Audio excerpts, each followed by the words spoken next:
Eksistensi berbagai seni pertunjukan di Bali dewasa ini masih menggeliat, termasuk salah satunya seni pertunjukan Dramagong.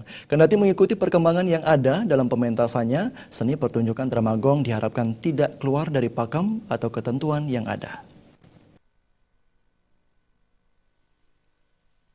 Hal tersebut disampaikan pengamat seni Iwayan Sugita. Menurutnya, keberadaan berbagai seni pertunjukan yang ada di Bali, baik yang sakral, tradisi maupun kontemporer, masih menggeliat dan masih tetap menjadi primadona bagi masyarakat Bali, termasuk salah satunya adalah Dramagong.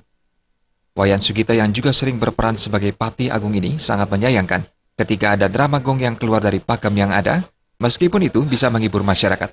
Meskipun ada berbagai inovasi, ia sangat berharap para seniman Dramagong agar tidak melupakan pakem yang ada, agar Dramagong tetap pada ciri khasnya. Harus bisa dibedakan yang mana Dramagong, yang mana bodres, lawak maupun yang lainnya, meskipun itu Dramagong inovatif. Dramagong itu berbeda dengan drama lawak. Dramagong itu berbeda dengan bodres. Dengan yang lainnya harus dibedakan. Contoh, ken madan pakem-pakem Dramagong, maaf. Maaf. Benang kene leleh, Pak, apa man.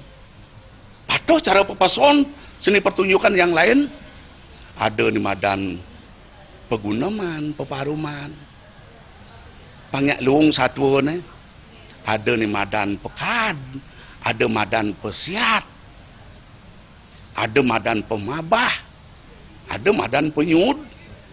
Harus misi itu, yento sing misi ini rumah sakit gerak alur. Harus berpikir tuh, ini kemasan Dramagong, apa kemasan lawak, apa kemasan yang lainnya. Nah, kan harus dilihat ke.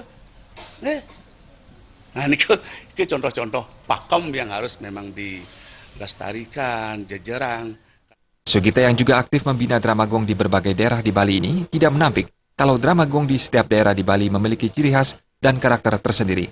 Ini menurutnya harus tetap dipertahankan, namun tentunya juga diharapkan agar tidak keluar dari pakem yang ada. Gargita dan Murawira Bali.